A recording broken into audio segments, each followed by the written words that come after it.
მოგესალმებით, მივესალმები რადიო კახეთის ხმის და Facebook გვერდის მსმენელებს. მე ჟურნალისტი ნატალია ცისკარაშვილი ვარ. ჩვენ საუბრობთ კახეთის რეგიონში მიმდინარე მოვლენებსა და მნიშვნელოვან საკითხებზე. დღევანდელ გადაცემაში ვისაუბრებთ, რა პერსპექტივები აქვს კახეთის რეგიონს ეკოტურიზმის მიმართულებით. რა სერვისების განვითარება არის შესაძლებელი და რა გამოწვევებია ამ მიმართულებით. გადაცემის სტუმარი გახლავთ ეკოტურისტული ცენტრის მელალიან ვინთიჯის დამფუძნებელი თეონა თაბორიძე. მოგესალმებით თეონა, გესმით ჩემი ხმა, გამარჯობა. მოგესალმებით ნატალია, კი მესმის ძალიან კარგად. მადლობა სტუდიის მოწვევისთვის, მივესალმებით ჩვენს მსმენელს და Facebook გვერდის მაყურებელს. ძალიან დიდი მადლობა თეო, რომ გამონახეთ დრო და გვერდებით გადაცემაში.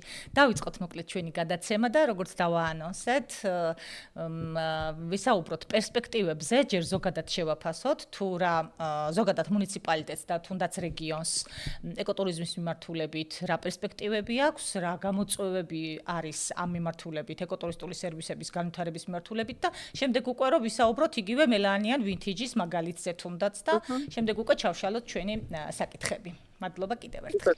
ძალიან საინტერესო და აქტუალური თემაა, როდესაც მით უმეტეს კახეთზე ვსაუბრობს და კახეთის ტურიზმის და კონკრეტულად ეკოტურიზმის განვითარების შესაძლებლობებზე, პერსპექტივებზე, გამოწვევებზე და ასე შემდეგ. თალსახაა, რომ ძალიან დიდი რესურსი და შესაძლებლობა გვაქვს საქართველოს ამ შემთხვევაში კახეთის რეგიონს ეკოტურიზმის განვითარების კუთხით, ანუ ხშირად როდესაც ეკოტურიზმი ესმით, გონიათ მხოლოდ იქ შეიძლება განმოვითაროთ ეს ტურიზმის ეს მიმართულება, სადაც უფრო რაღაცა ისეთი არის რა, მთა ჩანჩქერები, ტბები და ასე შემდეგ. თუმცა თავის-თავში იდეაში ეკოტურიზმი მარტო ამას არ გულისხმობს. ეკოტურიზმი ნიშნავს იმას, მაქსიმალურად ავთენტური, მაქსიმალურად ასე ვთქვათ, ბიონატურალური პროდუქტების და ასევე ის უნიკალური გამოცდილების შეთავაზება სტუმრებისთვის, რასაც სხვაგან ვერ შეხვდება. ეს გამოცდილება შეიძლება მივაწოდოთ კერძის სახით, მივაწოდოთ რაიმე მასტერკლასის სახით, ტურის სახით, ალკოჰოლური და არაალკოჰოლური სასმელების სახით. ხო, ის იდენტობა, რაც კონკრეტულად შეიძლება რომელიმე ოჯახს ჰქონდეს საუკუნოვანი ტრადიციის სახით, ან იმ კონკრეტულ სოფელში ცხოვრობდეს რაიმე განსაკუთრებული გულსართიანი ღვიძლი ან ასე შემდეგ. საბოლოო ჯამში ვიღებთ ძალიან საინტერესო ეკოტურისტულ პროდუქტს და თამამად შეიძლება ვთქვათ, რომ კახეთი არის ფაქტურად 4 სეზონის ტურისტული დესტინაცია და შესაბამისად ის 4 სეზონის ტურისტული დესტინაცია რომ არის, მაქსიმალურად უნდა იყოს მრავალფეროვანი და დივერსიფიცირებული ტურისტული პროდუქტები იმისათვის, რომ მრავალფეროვნებასთან ერთად მეტი და მეტი ფინანსური რესურსი შემოვიდეს რეგიონში, რეგიონიდან სოფელში, სოფელიდან კონკრეტულ ოჯახებზე გადანაწილდეს და საერთოდ ძალიან საინტერესო მიმართულება ეკოტურიზმი იმ თვალსაზრისით და ჩემი პრაქტიკული და თეორიული გამოცდილებითაც, რომ ერთი არქის პრინციპით მუშაობს და ეს ყველაზე კარგი მაგალითია იმისა, თუ როგორ შეიძლება რომ ეს რაღაცა ის პატარა დეპოპულაციისკენ მიდრეკილი სოფლები გადავარჩინოთ, გავაცოცხლოთ და დაუბრუნოთ ახალი რეალობა და ახალი სიცოცხლე. აქ გულისხმობ იმას, რომ მაგალითად, როდესაც ერთი ეკოტურისტული მეწამული ჩდება ფიზიკურად წარმოუდგენელია, რომ ყველანაირ პროდუქტს და ნედლეულს თავად აწარმოებდეს. ამიტომ ჩნდება საჭიროება, რომ ვიღაცისგან მაგალითად კვერცხი იყიდოს, ვიღაცისგან ცოტა ტრადიციული კახურის ზეთი შეიძინოს და ასე შემდეგ და შესაბამისად მე თუ არ იმაზე ორიენტირებული, რომ ტურისტი, სტუმარი მოვიზიდო ჩემს ობიექტზე, ამ შემთხვევაში ჩემი თანასოფლელების ირგვლივ ვქმნიწრეთ და მათაც ვასაქმებ, მათაც ვაძლევ ფინანსური რესურსის მიღების შესაძლებლობას და აი ეკოტურიზმის მთავარი ღირებულება სწორედ ამაში მდგომარეობს. და ძალიან დიდი რესურსი არის ჩვენს ირგვლივ თუ მიმოვიხედავთ. დიახ. აი რომ დავიწყოთ უკვე თქვენს ეკოტურისტული კომპლექსის შესახებ საუბარი, ვთქვათ რა გამოწვევების წინაშე დგას დღესდღეობით და ზოგადად შემდეგ უკვე პროდუქტებზეც რომ გადავიდეთ, თქვენ უკვე ახსენეთ და შემდეგ უკვე გადავიდეთ პროდუქტებზე, ვთქვათ როგორ შექმნით იგივე თქვენი ეკოტურისტული პროდუქტი, რა გამოწვევები გქონდათ, რა გზა გაიარეთ და ახლა რა ეტაპზე იმყოფებით, ძალიან საინტერესოა, იმიტომ რომ მე ვიცი რომ თქვენ ყოველთვის ვითარდებით და ყოველთვის გაქვთ ჩვენთვის სათქმელი სიახლე. ცდილობ სიტუაციიდან გამომდინარე, მომხმარებლისთვისაც საინტერესო და მიმზიდველ ობიექტად დავრჩეთ და სასურველი დასასვენებელი ადგილი და სივრცე შევქმნათ და ამავდროულად რაღაცა ჩვენი რეგიონის და ჩვენი მუნიციპალიტეტის ტურისტულ ბულკაზე დაასპარეზეთ, ასე ვთქვათ, ჩვენი კვალი დავტოვოთ. გამომდინარე იქიდან, რომ ჩვენი ასე ვთქვათ შექმნის დაფუძნების მთავარი იდეა იყო ის, რომ ჩემს ოჯახს აქვს საკმაოდ ისეთი მრავალფეროვანი და ფართო სოფლის მეურნეობა, ვენახები, საკუთარი ხორბალი, რომლისგანაც ასევე პურს ვაკეთებთ, ვაცხობთ და ამ შემდეგ, ანუ შეგვეძლო რომ აი ეს ეკოტურისტული პროდუქტი farm to table, ანუ ფერმიდან სუფრამდე პრინციპით მიგვეტანა და კიდევ უფრო მეტი, ასე ვთქვათ, ინტერესი გაგვიღვიძებინა და შთაბეჭდილებები მიგვეწოდებინა სტუმრისთვის. საბოლოო ჯამში ძალიან ისეთი მსხვილი პროდუქტი გამოგვივიდა, ანუ განთავსებასთან ერთად გვაქვს დეგუსტაცია მასტერკლასები, გვაქვს მხოლოდ სადილის შეთავაზებები და ამ სადილში გულისხმობ, რომ მხოლოდ მელაანისთვის დამახასიათებელი გასტრონომიული პროდუქტები გვაქვს და რადგან ეკოტურისტული ობიექტის მიმართულებით პოზიციონირდებოდი, ძალიან მნიშვნელოვანი იყო, რომ აი ყველა დეტალში რაღაცა ჩაგვედო.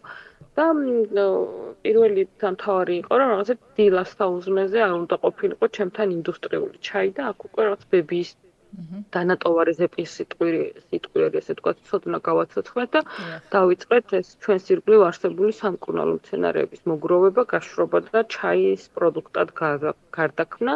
და რადგან ძალიან დიდი გამოხმაურება ჰქონდა როტ უშუალოდ სტუმრების მხრიდან, ასევე სოციმედია სივრცეში იმას ჩაის და რაღაც მომხმარებლის პულსზე თითის დადებით, ასე ვთქვათ, მივედით იქამდე, რომ რაღაცა დაანონსებთ, ანუ Facebook სივრცეში განთავსებიდან დაახლოებით 2 თვეში, აი სასტრაფოდ ძალიან ისე მარტივი მუყაო შეფუთვით გავედით ბაზარზე ბრენდირებულად და დავიწყეთ ცალკე ჩაის როგორც პროდუქტის რეალიზაცია.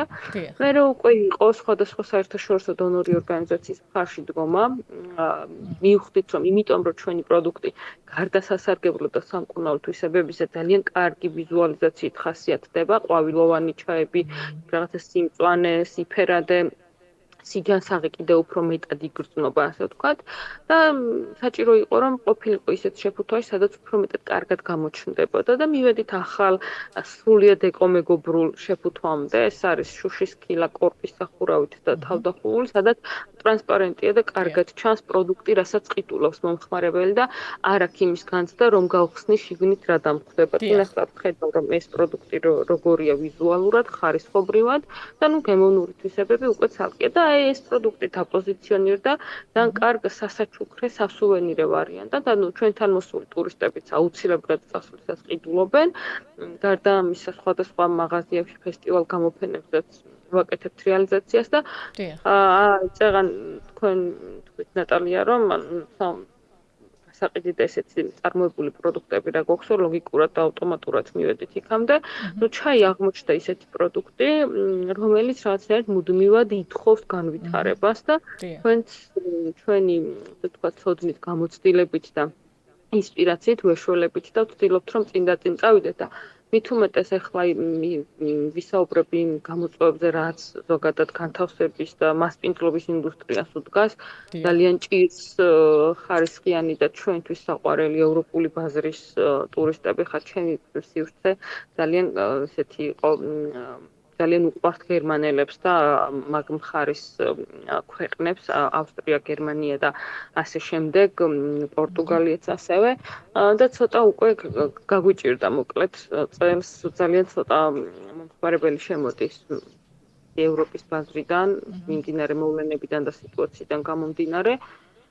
და შესაბამისად ჩვენთვის ერთ-ერთი მნიშვნელოვანი გამოწვევაა, რომ გადავარჩინოთ ჩვენი სივრცე, დავალოთ სტაბილურობას, ჩვენს გადავრჩეთ რა თქმა უნდა. ხო, ამდენი ძალიან შრომა და ის გვაქვს ჩადებული და აქედან გამომდინარე დავიწყეთ ახალ პროდუქტზე ფიქრი, ანუ სულ მინდოდა ადრეც ანუ მქონდა მცდელობები, რომ გავსულიყავით ექსპორტზე, ამ სახით როგორიც გვაქვს და ეხლა შევიმუშავეთ ახალი პროდუქტი, ესა მიქსები დავამატეთ ჩაის, ანუ მონოტონური ჩაები გქონდა, მონოფლორისტული, ასე ვთქვათ, რაღაცა მხოლოდ ბარამბა, მხოლოდ თავშავა, მხოლოდ ველური ვარდის ყვავილი. რამდენი სახეობის გქონდათ თეონა აქამდე? გქონდა 4 სახეობის გქონდა ველური ვარდის ყვავილი, თავშავას ყვავილი, ბარამბო და ველური კომში, რომელიც წინაც დავამატეთ ველური კომში და ძალიან კარგად გაიყიდა ესაც. და მოკლედ ახლა ქმნით და შევქმნით ახალი პროდუქტი, ეს არის ჩაის მიქსები. თითოეულ ჩაის შემადგენლობიდან, სამკურნალო თვისებებიდან გამომდინარე აქვს უნიკალური, ასე ვთქვათ, ემოციური დასახელება, რომელსაც ანუ ჩაის მხოლოდ სამკურნალო თვისებები არ უნდა იგრძნობოდეს და უნდა მოჰქონდეს ემოცია. აი მაგალითად, ისეთი შემადგენლობის ჩაი, სადაც უფრო მეტად ჭარბობს ბარამბო, გვირილა, თავშავა და ასე შემდეგ, არის დამამშვიდებელი და დავარქვით ტკბილი სიზმრები. მაგალითად ისეთი შემადგენლობა, რომელიც უფრო მეტად აფხიზლებს და დილისთვის არის რეკომენდირებული, დავარქვით ალიონი, მზის ამოსვლა და ასე შემდეგ. და ახლა 10 სახეობის ჩაიმდე ავედით. აქაც შეფუთვაც ფაქტი, ანუ არ შეგვიძლია რა, გამჭვირვალე შუშის კოლბებში გადავიტანეთ და მე ხა თქვენ ვიზუალურად გაჩვენებთ როგორ გამოიყურება. ესეთი მცირე ვიზუალის შუშის კოლბები ასევე კორპით თავდახურული, სადაც არც თუ ისე ბევრი ჩაი თავსდება, მაგრამ თავარი იდეა მდგომარეობს იმაში, რომ შევქმენით სასაჩუქრე ბოქსები, ხის გრავირებული ყუთია, სადაც 10 სახეობის ჩაი იქნება განთავსებული და გვინდა რომ საერთაშორისო პლატფორმა რო გეცოდინებათ, ალბათ ეს არის Etsy.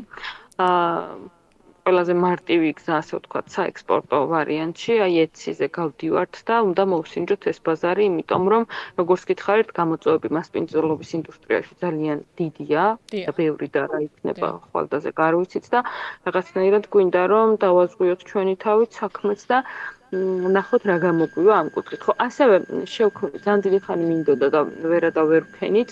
შევქმენით ველური, ანუ ჩაი ხომ გვაქვს ველური ვარდის ყვავილი.